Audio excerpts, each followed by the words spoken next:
गई मोमबत्तियां बुझ गई, चिराग पे अंधेरा छाया था। फांसी के फंदे पर जब तीनवीरों को छुड़ाया था, फांसी के फंदे पर जब तीनवीरों को छुड़ाया था। भगत सिंह सुखदेव राजगुरु के मन को कुछ और न भाया था। भगत सिंह सुखदेव राजगुरु के मन को कुछ और न भाया था। हंसते हंसते देश के खातिर फांसी को गले लगाया था, फांसी को गले लगाया था। मित्रांनो, या भारत भूमीवर अनेक महान नेत्यांचा, वीरांचा जन्म झाला आहे। या सर्व नेत्यांनी, स्वातंत्र्य सैनिकांनी आपल्या समाजासाठी कार्य करत असताना आपल्या प्राणाचे बलिदान दिले। अशाच महान वीरांपैकी एक अमर क्रांतिकारी वीर होते, ते म्हणजे शहीद भगत सिंग, यांनी आपल्या भारताच्या स्वातंत्र्य लढायात आपल्या प्राणाचे हसत हसत बलिदान दिले। भारतीय क्रांतिकारक भगत सिंग हे भारताचे एक महान क्रांतिकारक होते। त्यांचा जन्म 28 सप्टेंबर 1907 रोजी पंजाब प्रांतातील लाल्यापूर जिल्ह्यातील बांगा या गावी झाला। त्यांच्या आईचे नाव विद्यावती आणि वडिलांचे नाव किशन सिंग होते। भगत सिंग यांना हिंदी, उर्दू, पंजाबी, इंग्रजी तसेच बंगाली या 5 भाषेचे ज्ञान होते। लहानपणापासूनच त्यांचे वडील व काकांच्या कार्याने भगत सिंग हे खूप प्रभावित झाले। लहानपणापासूनच त्यांच्या देशाविषयी निष्ठा आणि आपल्या भारताला इंग्रजांच्या तावडीतून मुक्त करणे ही इच्छा निर्माण झाली। साल 1919ला जेव्हा अमृतसरमधील जालियानवाला बाग हत्याकांड झाले, तेव्हा भगत सिंग हे फक्त 12 वर्षाचे होते। या घटनेचा फलप्रभाव त्यांच्या मनावर पडला व त्यांच्यात नसा देशप्रेम होऊ लागले। साल 1919ला जेव्हा गांधीजींनी असहयोग आंदोलन सुरू केले, तेव्हा त्या आंदोलनात भगत सिंहांनी देखील सहभाग घेतला।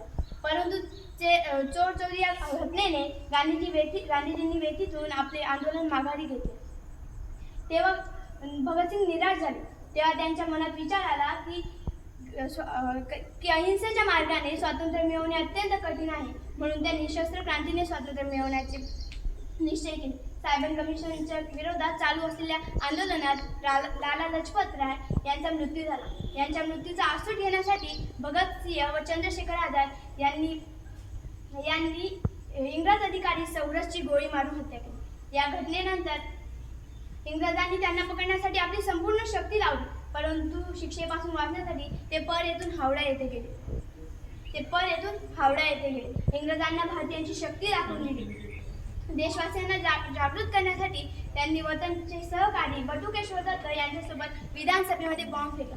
बॉम्ब फुटल्यानंतर इन्कलाब जिंदाबादचे नारे दिले आणि स्वतः पोलिसांच्या ताब्यात दिले। तेव्हा इंग्रजांनी त्यांना आजीवन कारावासाची शिक्षा सुनावली। परंतु जेव्हा इंग्रजांना माहीत झाले की इंग्रज पोलीस अधिकारी सौरभची हत्या ही भगत सिंग, सुखदेव आणि राजगुरू या तिघांनी केली, तेव्हा त्या तिघांना 23 मार्च 1931 साली फाशीची शिक्षा सुनावली। आता 23 मार्च 1931 साली नेमके काय घडले असावे ते जर आपण थोडक्यात बघू। 23 मार्च 1931 लाहोर शहरात दिवस उजाडला, तेव्हा पुढे काय वाढून ठेवलं याची कुणाला कल्पना नसेल। दुपारचे 4 वाजले। लाहोरच्या सेंट्रल जेलमधल्या कैद्यांना वॉर्डन चरस सिंह यांनी आपापल्या कोठड्यांमध्ये वापस जायला सांगितले। वरून आदेश आले इतकंच ते म्हणाले। काही वेळातच तुरुंगात बातमी पसरली की क्रांतिकारक भगत सिंग, राजगुरू आणि सुखदेव यांना काही वेळातच फाशी दिली जाणार होती। जेलमध्ये राहत असताना सुद्धा भगत सिंहाचं पुस्तक वाचण्याचं वेळ हे काही कमी झालं नव्हतं।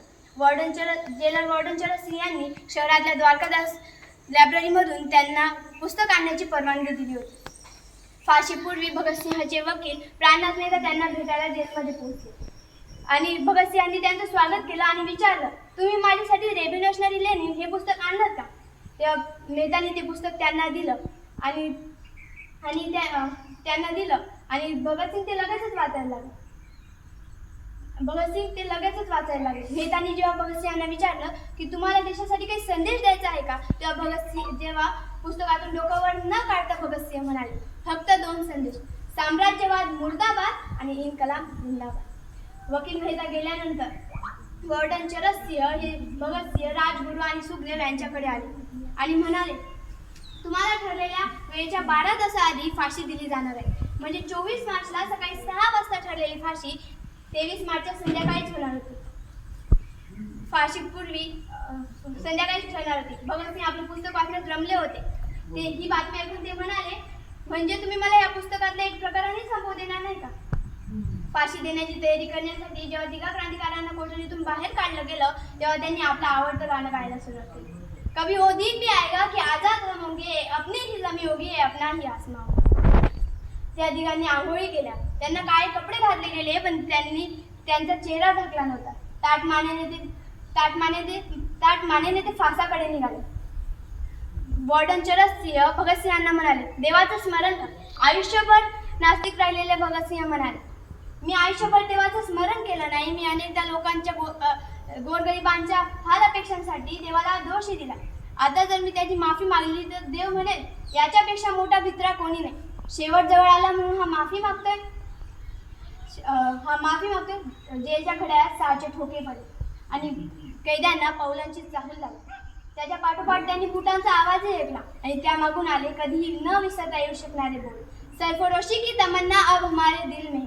आणि त्यानंतर आल्या घोषणा, इन्कलाब जिंदाबाद, हिंदुस्तान आजाद हो, भारत माता की जय. या घोषणाने आसमंत दणाणून सोडला. या घोषणा ऐकून जेलमधले बाकीचे कैदी सुद्धा घोषणा द्यायला लागले. फाशी देणाऱ्याने तिघा क्रांतिकारकांच्या गळ्यात फास अडकवले आणि त्याचे पाय बांधले गेले आणि विचारलं, सगळ्यात आधी कोणाला फाशी दिली? सुखदेव सगळ्यात आधी फाशी गेले आणि नंतर त्यांच्या पाठोपाठ बाकीचे काँग्रेस सुद्धा फासावर गेले.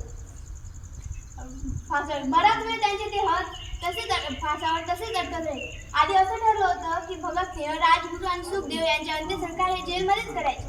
परंतु जेलमधून दूर येताना दिसला तर काय घडलंय ते लोकांना कळेल आणि लोक जेलवर हल्ला करतील.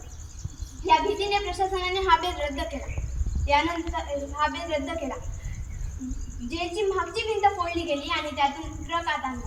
त्या तिघांचे मृतदेह त्यात ठेवले गेले. रावी किनारी त्यांचे अंत्यसंस्कार करण्याचा बेतही रद्द करावा लागला, कारण नदीला पाणी अगदी कमी होते. अखेर सतलज नदीच्या किनाऱ्यावर फिरोजपूर शहरात त्यांचे देह आणले गेले. रात्रीचे 10 वाजले. जवळच्या गावातून एका पुजाऱ्याला बोलवलं गेलं आणि त्यांच्या देहाला आहुती दिली आणि अक्षरशः काही मिनिटातच लोकांना खबर मिळाली. जेव्हा ब्रिटिश सैनिकांनी लोकांचा जमाव आपल्याकडे येताना पाहिला तसं त्यांनी तिथून पळ काढला. दुसऱ्या दिवशी जिल्हा मॅजिस्ट्रेटच्या सहीने नोटीस निघाली की भगतसिंह, राजगुरू आणि सुखदेव यांचे अंत्यसंस्कार हे शीख आणि हिंदू रीतिरिवाजाने सतलज नदीच्या किनाऱ्यावर केले गेले. परंतु खरं काय ते लोकांना माहीत होतं. दुसऱ्या दिवशी ही लाहोर शहरात त्या तिघांच्या स्मरणात एक शोकयात्रा निघाली. तेथे पुरुषांनी आपल्या दंडावर काळ्या पट्ट्या बांधल्या होत्या तर महिलांनी काळ्या साड्या नेसल्या होत्या. जवळजवळ सगळ्यांनी हातात काळे झेंडे सुद्धा घेतलेले. लाहोर शहराच्या गजबजल्या अनारकली बाजारात ती यात्रा पोहोचली. पण लोकांना माहीत झालं की फिरोजपूरवरून भगतसिंहाचे कुटुंब हे तिघा क्रांतिकारकाचे अवशेष घेऊन आले तेव्हा एकेकी शांतता पसरली. त्या तिघांचे अवशेष जेव्हा ते पोहोचले तेव्हा लोकांना हुंदके आवडत नव्हते आणि तिकडे जेलचे वॉर्डन चरसिंह जड पावलांनी आपल्या खोलीकडे निघाले. खोलीमध्ये पोहोचले आणि ओक्साबोक्शी रडायला लागले. जेलचे वॉर्डन म्हणून आपल्या कार्यकाळात त्यांनी अनेक कैद्यांना फासावर गेलेलं पाहिलं होतं. परंतु भगतसिंग आणि त्यांच्या साथीदारांनी ज्या धीराने मरणाला कवटाळलं ते कोणालाही अचंबित करणारच होतं. यांच्या हुतात्मे 16 वर्षांनी भारतातल्या ब्रिटिश सत्तेच्या अंताचं एक कारण बनेल याची कदाचित तेव्हा कोणी कल्पनाच केली नसेल. स्वातंत्र्य लढाईत त्यांनी दिलेले बलिदान हे खरोखरच खूप प्रशंसनीय आहे. त्यांच्यातील देशभक्तीची भावना आणि बलिदान आजही आपल्या भारताला प्रेरणा देत असते. आपण राहणार नाही पण आपण लावलेल्या क्रांती वृक्षाच्या सर्व फांद्या जरी शत्रूने छाटून नेल्या तरी मुळे मात्र खाली घट्ट रचून राहतील. हीच मुळे एक दिवस बंदिवासाच्या भिंती उमटून टाकतील हा त्यांचा दृढ विश्वास होता. जिंदगी अपने दम पर जीती जाती है जनाब, दूसरों के कंधों पे तो सिर्फ जनाजे उठाए जाते हैं. शेवट जाता एक चारोळी सादर करू इच्छिते. खुदी राम ने खुददारी से हंसकर जिसका दान दिया, भगत सिंह ने चुमा फंदा और जिसे कुर्बान किया.